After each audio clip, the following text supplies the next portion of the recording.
Hey everyone, John P. here. In this video, I'm going to be talking about how the recently announced import tariffs in the United States may be affecting the watch market. Now, this video is not going to be political. I'm not going to be getting too much into kind of the economic impacts of these tariffs, whether it's in the United States or outside, but instead, I'm going to be sharing with you my insights to what the watch dealer community is talking about in relation to these tariffs, as well as my opinion on what could happen to the watch market and how you could either benefit or protect yourself if you're into collecting watches moving forward in relation to these tariffs at the end of this video. So if you are interested in how maybe this impacts you and how maybe you could use it to your advantage, make sure to stay tuned to the end of this video. And also, guys, I do want to thank you so much for visiting chronograbs.com. Over the last week or so, we've seen such great feedback and signups from you. I really do appreciate it. So if you haven't checked out Chronograbs, where you can buy and sell watches at 0% commissions and 0 listing fees right now, make sure to check out chronograbs.com, where we have so many watches that have been listed, including this awesome Panerai, this Gerald Genta, and so many others, chronograbs.com. So rolling on. I'm sure most of you know by now, but there has been a tariff announcement in the United States for goods imported to the United States produced outside of the United States. Now, when we talk about luxury watches, of course, most luxury watches are produced in either Switzerland, Germany, or Japan. There are some others, there are some exceptions, but what we're seeing is if in terms especially of Swiss watches, there is to be a 31% tariff or tax, you could look at it in simplistic terms, on these goods entering the United States. Now, this video is going to be, I'll say, about the United States watch market. It's where I'm based. It's the largest watch market, at least right now. At sometimes it has been China or Asia. But right now, USA is the largest and, of course, the most likely to be impacted by these tariffs. So first, let's talk about brand new watches coming from authorized dealers, coming from the brands.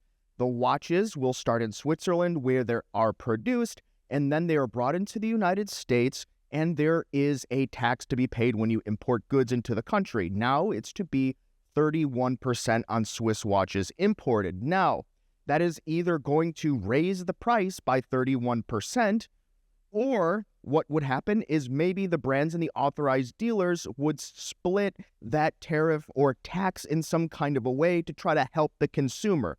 Likely, I think what will need to happen is the brands will probably have to eat it and cut back on their promotional advertising costs, right? Putting the watches on Roger Federer, for example, or putting the watches on these celebrities and, hosting these big events, that comes at a substantial cost, right? Like Brad Pitt doesn't wear the watches for free and go on an ad with his shirt off trying to sell these type of things, right? There's a substantial cost to the way that these brands have been operating, and I think, now this is speculation, but I think the brands are going to have to eat into it. If they don't, then we're going to see watches be 31% higher after being imported into the United States, which is going to do a couple of things. But if this does happen, what I think is going to happen is the pre-owned market is going to change substantially, right? If you're looking at buying a brand new Omega Seamaster, it's 31% higher, and now it's $8,000 or $9,000. That's a considerable price increase. I think these shoppers will start looking to the gray market. They'll start looking at pre-owned.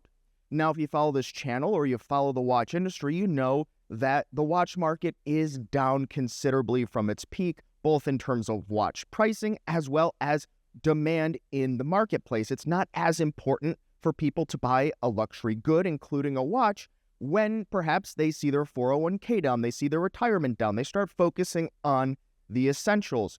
And so looking at the pre-owned watch market, I think we're actually going to see an uptick in the demand that's coming over and falling off of the new watch demand and seeking a better price.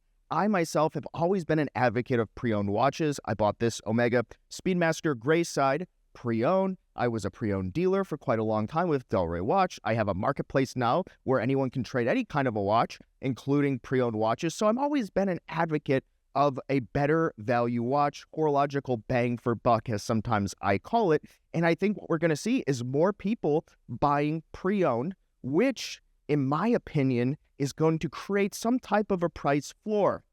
Now, where this is going to get tricky is a large amount of the watches sold by pre-owned dealers are imported from other countries. Now, they're being imported from Italy, parts of Europe. They're being imported from Asia, Japan, Hong Kong, China, through different means of getting it through Hong Kong and into the US, or by various other trade routes. But regardless, many dealers rely on this international supply of pre-owned watches so that they can get favorable margins. But with the increased import fees, these tariffs that are to be implemented on these watches, it doesn't matter that they're coming from Japan. They were produced in Switzerland, so they're going to be facing that 31% import fee as well. And that's not something that can be taken off of the backs of the US-based dealers, because they're not buying it from the manufacturer. They're buying it from a Japan-based dealer, a Hong Kong-based dealer. And so what we're going to see is a limit on the supply of pre-owned watches in the United States. And so looking at the prices of where the pre-owned watches will go, I actually believe that with these tariffs in place, and there's so many factors, but let's say all things staying constant with these tariffs, all other things staying constant, with these tariffs, we're going to see the prices be propped up on the watches that are already in the U.S. market. Think of it. There's less supply. There's less of an increase of supply.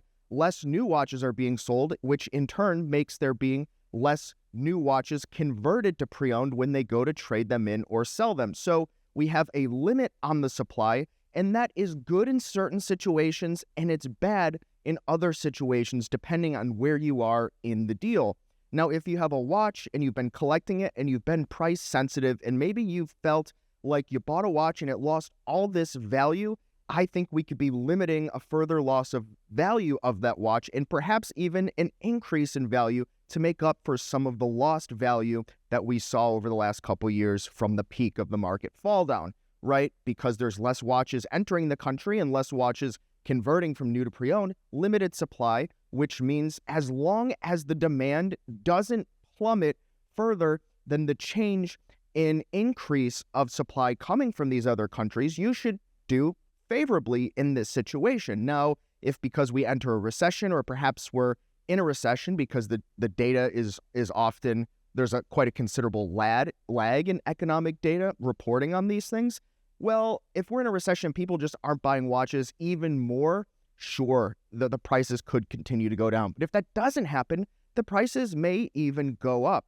So I do actually think that right now, until we start feeling the effects of these tariffs, is a pretty great time to buy a watch, because the prices could go up to make up for the lack of supply.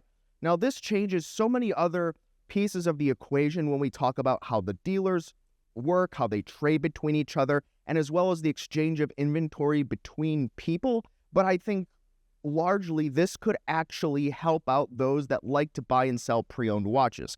Unfortunately, if you want to buy a new watch, buying it in the United States may not be the best option for this period of time where we may see this 31% tariff on these imports, right? So there may be watch tourism where it makes sense now for someone to fly to Canada, to fly to Europe, to fly places to buy a watch. Now, you're supposed to declare it at customs when you come into the country, so I'm not advocating for going around customs or import fees in any kind of a way. But this used to be the case where people would fly to Grand Cayman, for example, and there's, a couple reputable, very reputable dealers there where people would buy the watches for a better deal in the Bahamas, in the Caymans, on cruises, things like that. That was a very popular way to buy watches 10 years ago. It was almost like the obvious thing for people to do back then.